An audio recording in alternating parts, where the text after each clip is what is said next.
We've got Max over here, we've got Ed, and we've got Mariko. I'm Jonny, and we are Yuck, and you're watching Toasted.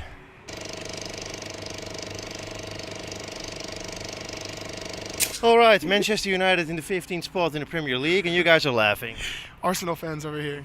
So Arsenal. So you must be chuffed that after Robin van Persie leaving. yeah, but now we can't be any happier about having Mesut Ozil. So No shit, is he coming? yeah, we got him at the beginning of the year, and he's been absolutely destroying the competition for us. Five assists and a goal in his 4 first games. 4 games. 4 5 games. It was really amazing. Yeah, so Hey, this is actually, you're an American guy, right? This is the first American that actually talks about soccer. it might be. I'm certainly the only guy from New Jersey that I know of who supports Arsenal. So I guess you can say I'm the president of the American Arsenal fan club.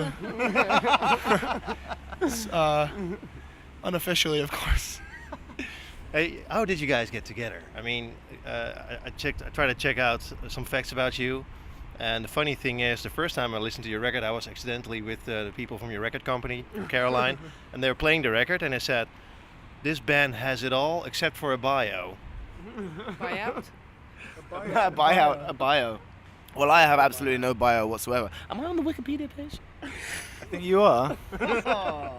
Big day. I certainly didn't put you there. No, but how did the band get together? Well, it's a very long story, but me and Mariko met in London. Mariko's lived in London for a long time now, and Jonny, well, why don't you take this one? I was living in Israel. I took a year off after high school, and I was living on in a community in the desert, and there was like a bunch of volunteers there from like different places of the world, and You were in a kibbutz. I was on a kibbutz, yeah. And the guy who was the lead singer before, Daniel, he like came to visit one day because a bunch of his friends were there who were working on the kibbutz as well, and so I just met him one day, and then about half a year later, he contacted me and asked if I wanted to come to London to be in the new band that he was starting with Max and Mariko, and I went to London. Yeah. An international band also. Though. Yeah.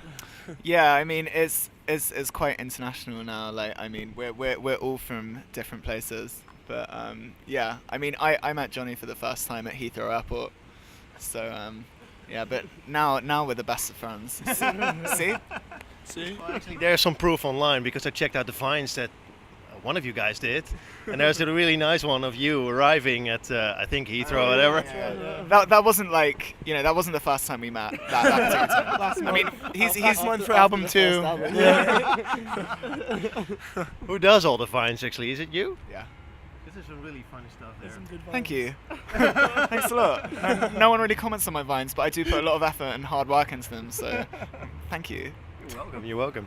Hey, then you recorded the second album already. You recorded it in New York? Yeah, that's right. Yeah, we recorded it in kind of like upstate New York, near Woodstock, at the studio called Dreamland with Chris Cody. Oh, cool. Yeah.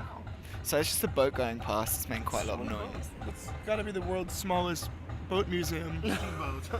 Houseboat museum. Houseboat museum. I don't know, maybe it goes like 10 feet under the water or something. I don't know. And there's also a nice find of you being covered by dogs. Oh yeah. I remember that was at the studio in New York. Yeah, they had like 3 dogs. One with like 3-legged. Yeah. We greeted by them when we arrived at the studio. It was quite creepy, like, with the like old. Yeah. Yeah. A really dark, like almost like really death metal sort of setting where it's just like bare trees. I guess it was quite green out actually, but like, the area itself is like, I guess spooky. And we just showed up to like this, like church from the late 19th century, and then the first thing we see is a black dog with 3 legs running up to the car, and it's just sort of like jumping on Mariko. Yeah, that's right. It was it was a very beautiful time of year. Like, it was like April, it was spring, but at night it was like pitch black and extremely scary. You know, there was no light. We were like really in the middle of nowhere. It was cool though. We had a great time. Wow. Hey, of course, important band member left. Was it hard to move on after that for you guys, or did you ever doubt of stopping at all? It was very difficult. It was like, it was a really difficult time. It was really isolating.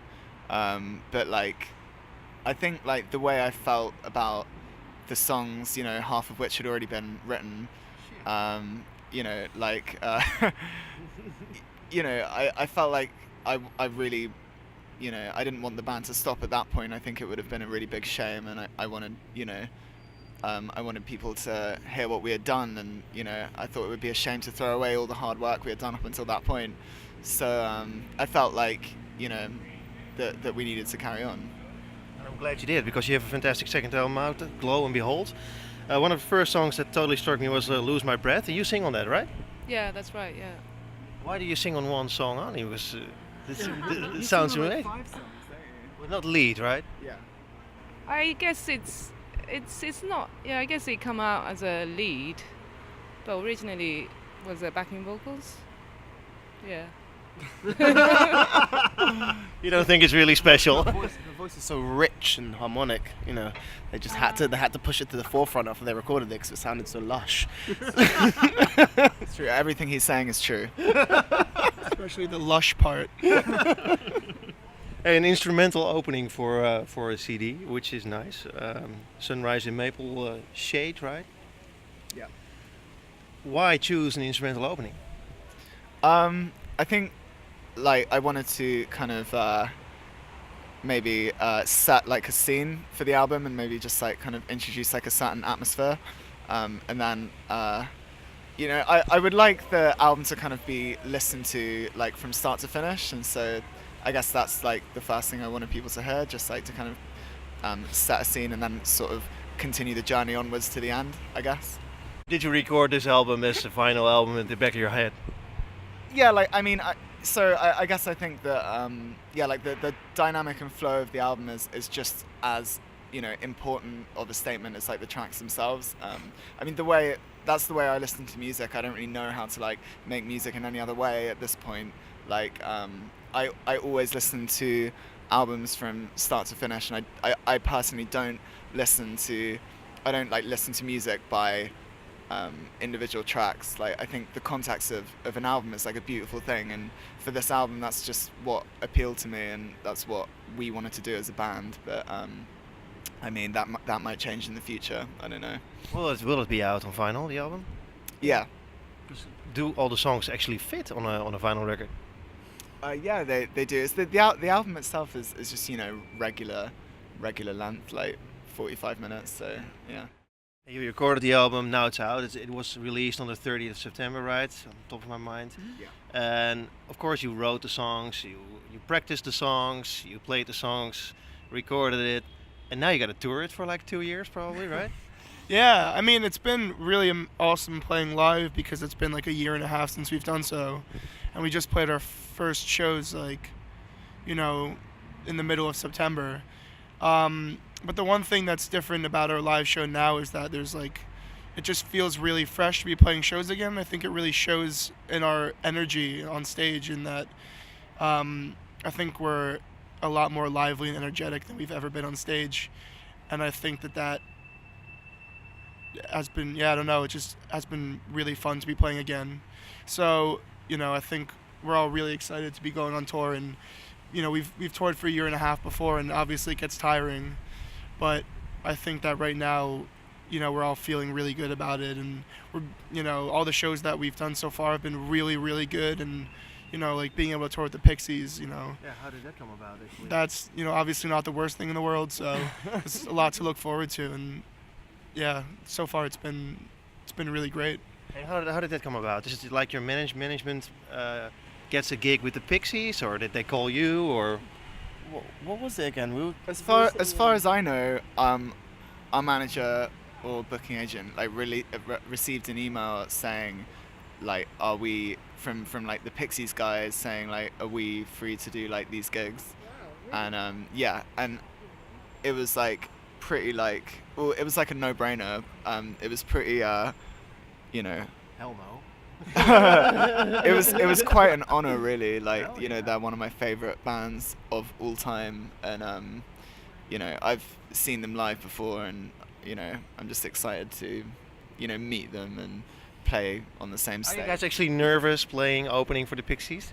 I'm not. I'm really not. I'm more excited. Like, it's more kind of like, it's not really like a pressurized situation. Like, playing support gigs are like very like, it's very relaxed, because you know, it's like there's no element, you know, it's just like half an hour and then go watch the Pixies. Like, it's like no one's there to see, you know, us play. You know, we're just kind of like you know, we're like the warm-up act, and so it's kind of like we go on there and do our thing, and then just like it's about the Pixies, and so we're like as excited to see the Pixies as any member of the audience. So yeah. Support tours. Yeah, as Max said, like supporting tours are always really, really, really relaxing, and you sort of have like a lot. Yeah, you play such a short set. It's almost like a short party set, and then you just like just chill out the whole time. And you know, a lot of times when you like are a headlining band, you feel a lot of pressure to almost like show up for the rest of the bands, I guess, and like you know, kind of like, you know, you have to be the best. Like, people are there to see you, want to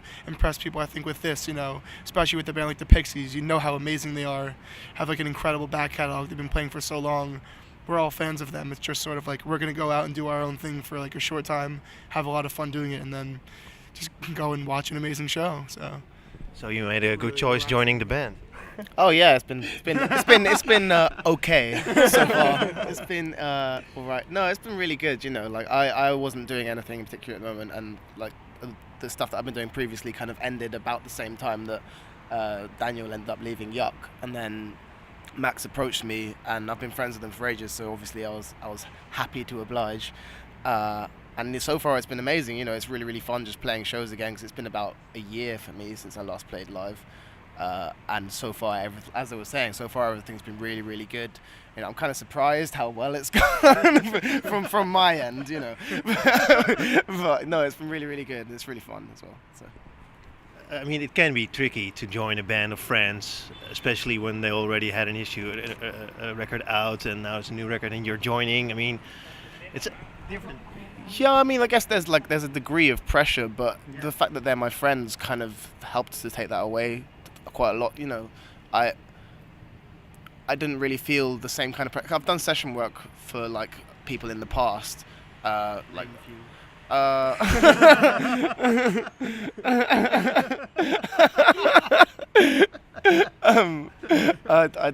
did a few sessions for a guy called Professor Green, who's like a rapper. I have nothing to say on that. This is all about Ed. Ed. No, you know, and it was like. Sorry. Guys, you're distracting me. Thinking so of names much. for shows about Ed. It's just, sorry. So far we've got All About Ed. All about Ed. Nuts About Ed. Nuts for Ed. Anyway, sorry, carry on, mate. Oh, come on, next subject. Back to the music. We gotta wrap up. I had so many more questions. Who did the artwork, actually? The artwork was done by a friend of ours called Catherine Campbell. She is a really talented artist. She does like a lot of abstract stuff, and